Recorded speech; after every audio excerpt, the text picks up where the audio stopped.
Le numérique donne la même opportunité à tout le monde. Pour donc faire de cette opportunité un atout du développement, la Direction nationale de l'économie numérique à travers le département de tutelle a initié la semaine du numérique. Nous sommes en décembre 2022.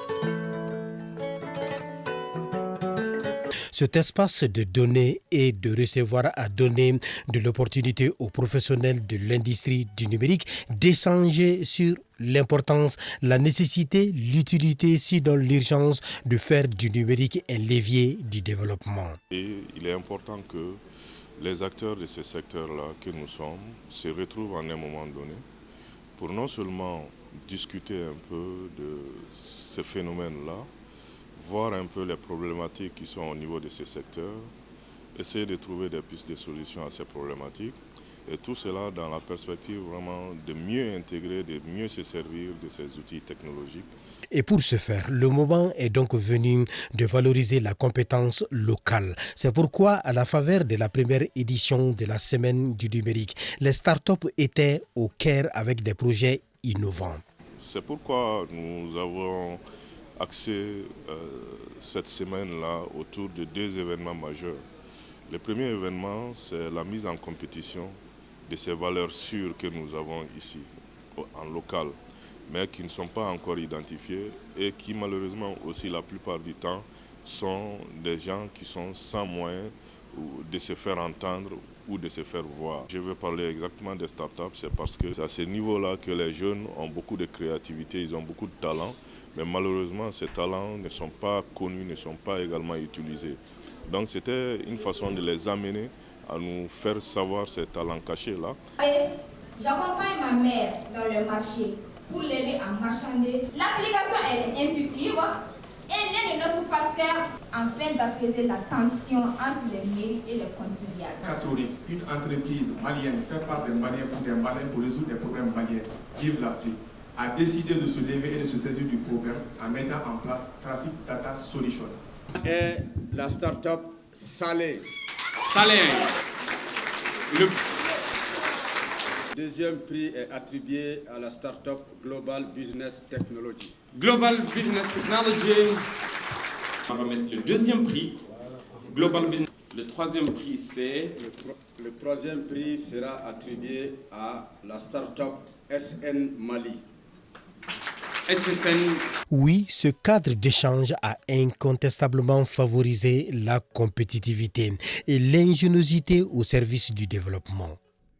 Une telle initiative est à saluer parce que ça permet réellement de donner une visibilité en fait à l'écosystème et aux acteurs réellement de savoir ce qui se fait de mieux dans le numérique au niveau du Mali et aussi de créer des cadres de concertation entre les acteurs, de pouvoir en fait dialoguer et voir en fait les différents types de collaborations qu'ils peuvent avoir, que ce soit au niveau du privé que du public. Je pense que c'est un événement qui permet, je ne parle pas des services publics de l'administration qui sont déjà connus par le public, mais ça permet au privé en réalité, qui sont comme les acteurs, comme les startups, qui seront connus par le public. Parce qu'il y a beaucoup de startups au jour d'aujourd'hui au Mali qui sont méconnus du public. Le numérique permet à la Poste aujourd'hui d'avoir une autre approche marketing envers les clients.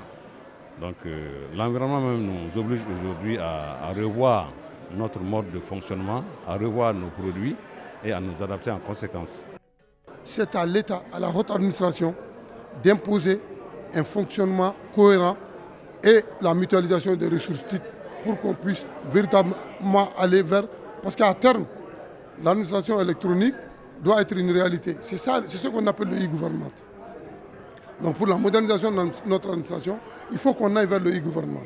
Et pour aller vers le e-gouvernement, il faut mutualiser les ressources et aller vers une pleine digitalisation. Et j'aimerais que les uns et les autres se mettent dans l'optique de TIC, car TIC c'est une philosophie c'est un comportement.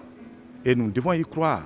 Parce que sans cela, gagner les paris de 2024-2025 deviendrait difficile.